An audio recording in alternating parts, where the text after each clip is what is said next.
Hey, Sean's on vacation, so he asked me to make a video for you. But don't worry, I asked him, what topic should I do? And he said, give the people what they want. So for you, I'm going to fact check CNN and the Young Turks. Hi, thanks for watching. Today is Friday, and on my channel, that's Fact Check Friday, where normally I will look at some fact checkers and decide if they've done a good job or not about checking the facts. But today, I'm going to fact check the Young Turks and their reporting on a CNN story and whether or not we can really rely on what they're saying. So this morning, I went to the Young Turks YouTube channel, and the first video that came up was Don Lemon destroys domestic terrorism myths. This is a longer version of another video that they put out yesterday. Right wing loses their minds over Don Lemon. So this should be good. Let's check it out. So Don Lemon said something on TV the other day that enraged the right wing. Surprise, surprise. Okay, they're easily triggered. So we're gonna show you what Don Lemon said, and then we're gonna show you that it is true, and then we're gonna try to find a safe space for conservatives who were triggered by it. So let's watch. I keep trying to point out to people not to demonize any one group or any one ethnicity, but we keep thinking that the biggest terror threat is something else. Some people who are marching, towards the border like it's imminent. So we have to stop demonizing people and realize the biggest terror threat in this country is white men, most of them radicalized to the right. And we have to start doing something about them. There is no travel ban on them. There is no ban on, they had the Muslim ban. There is no white guy ban. So what do we do about that? Okay, so that is factually correct, and hence the right wing is losing their mind. See, when they attack other races, they find that to be perfectly normal. When you just simply point out facts about their race, they flip out. Okay, so we're gonna get to their outrage in a second. So first, let me show you the numbers. So is extremism on the rise in the past 15 years? The answer, unfortunately, is yes. As you can see in this graphic, it is significantly on the rise.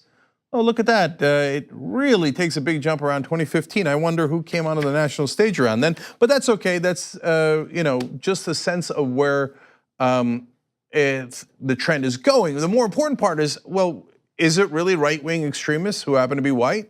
Or is it the Muslims, the Latinos, the blacks? They're prone to violence, okay? I mean, there's scary caravans coming. That is what Don Lemon was talking about, right? So Cenk has a source, and this is the source that we're going to check. It's from a Quartz article, and this is the graph that he put on the screen. Now, it's important to note that he chose this source, right? He could have chosen any source, but this is the one that he chose. So let's take a look at it. This is an article on Quartz.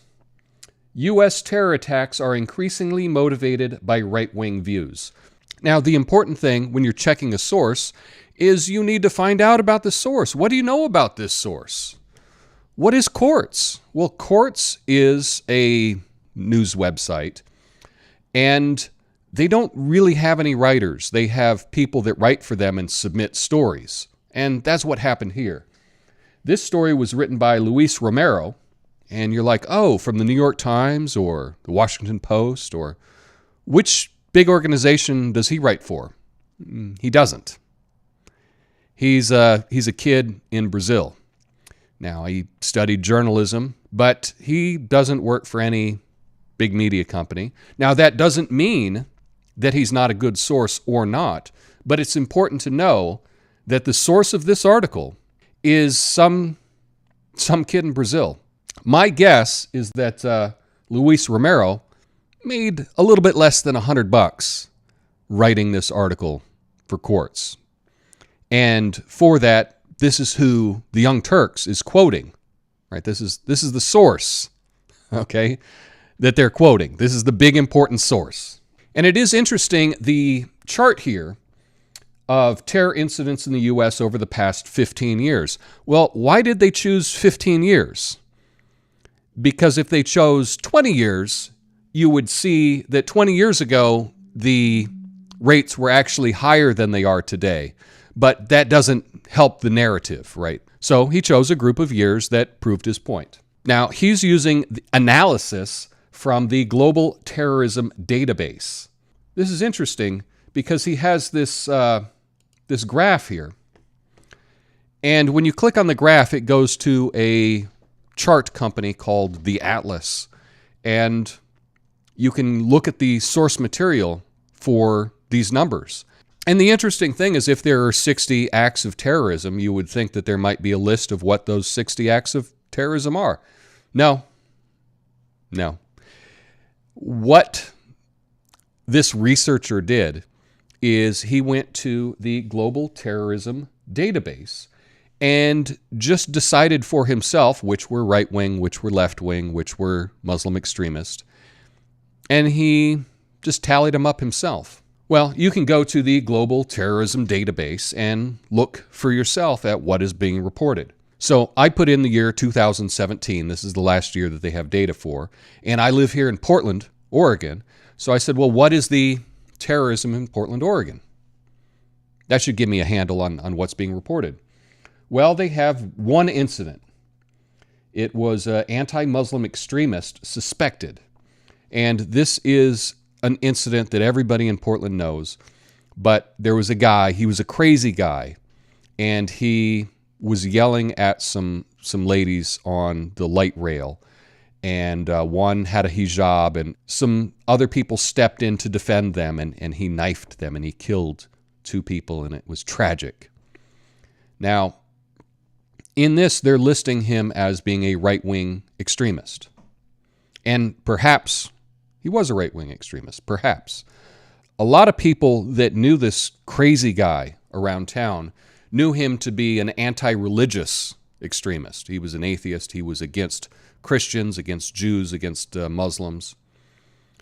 I don't know that that necessarily makes you right-wing. Maybe it does, maybe it doesn't. I do know he was a supporter of Bernie Sanders, and he hated Trump and Hillary Clinton. But maybe that makes you right-wing, maybe it doesn't. I don't know. But it's interesting that this is listed as terrorism, which was a crazy person, right? A crazy person. You know these people out in public. They're crazy. They yell at people. They're always confrontational with people. This guy was well known for just being a nut. But they've decided that this is terrorism. Okay. It's important to have a definition of terrorism. So just a basic definition of terrorism: the unlawful use of violence and intimidation, especially against civilians, in the pursuit of political aims. And they have decided that this killing was terrorist. Could be. It could be. But they didn't list anything else that was terrorist. And here's an example of something that was not listed as an incident of terrorism. Then, Kristen, well, threats of violence raining down on a Portland parade this weekend, and as a result, the 82nd Avenue Roses Parade has been canceled. East Portland business leaders tell us they actually can't guarantee everyone's safety at what is traditionally the first Rose Parade of the season. Our Lisa Balick is following this story and joins us now live from City Hall. You got a tip about this, didn't you, Lisa? Yeah, this afternoon. And after 10 years of this big parade that celebrates people who live and work in East Portland, threats of violence over politics will now cancel it for those young and old. For more than a decade, families have lined the streets along Southeast 82nd near Eastport Plaza to wave and cheer their neighbors, from homeowners to business owners and their kids who march in the local parade. But now, 4 days before that parade, threats of violence have washed it away. I'm disgusted. And some of these people who issued the threat we think are some of the people that come to City Hall and disrupt our meetings. The online war of words started with the Oregon Republican Party entering a float in the parade. President Trump opponents started calling it a fascist float with white supremacists. That happened in Portland as well in the same year. It was a big parade. The Republican Party was going to have a float in the parade, like in all parades, they have different floats. And some people decided that they didn't want that, and they sent threats to the Republican Party saying that they had 200 people, the cops couldn't stop them, and they were going to take care of them at the parade. And because the safety couldn't be insured for the people at the parade, they canceled it. To me, that's an act of terrorism. I think that's fair to say. It's an act of terrorism. But that's not listed in the terrorism database. Interesting. Now, depending on your political leanings, you may or may not think that Breitbart is a good source, but they have a rap sheet, 632 acts of media-approved violence and harassment against Trump supporters. And a lot of those were really violent. Those aren't listed in the terrorism database. The huge protests at Berkeley that went up in flames, not in the database as terrorism. Here in Portland, we had protests that turned into a riot, and there was over $1 million in property damage. That did not make this database. But what did make the database was a bus that had Jewish iconography on it in New York City. So that was an act of terrorism. But $1 million in damage to local car dealerships and things like that, that was not terrorism, according to this source. I'm not sure what I think of this source, but let's see what else Cenk has to say. But let's note that about 3/4 of the violence done by extremists and the murders done by extremists in this country over the last decade are by white right-wingers. That's a fact. If you want to cry about that fact, that's up to you. Okay, but that is a fact. So he says that's a fact. And that's a fact based on the information that he has. But the information that he has, it's pretty clear, is incomplete. Now, here's the thing. It may be true. I don't know. I'm not an expert in this. But I know that the source that he is citing is not listing everything. Now, Cenk just goes through and babbles on and on and on here. I'm going to skip over it. You can go watch the video if you're so interested. There's a lot of causes of violence, terrorism, and extremism in this country. And it's not all right-wingers. This isn't true. But Cenk just yells it out as if it's a fact. Because if you raise your voice, apparently, that means you're telling the truth. Okay, so that's a really long video that Cenk did where he blathers on and on and on, trying to make his point that the extremism, the terrorism in this country is right-wing white men. And the evidence that he uses for this is this article on Quartz written by a kid from Brazil. And the chart was from a company called The Atlas, where anyone can enter things online and make a chart. And then it can get picked up and used in the news. So here's a hint. When you're fact-checking, you need to check who the source is and decide whether or not you think that that's a good source. If you think that an online chart that some kid in Brazil put up is good enough for you, well, then go with it. It was good enough for Cenk. It was good enough for Don Lemon.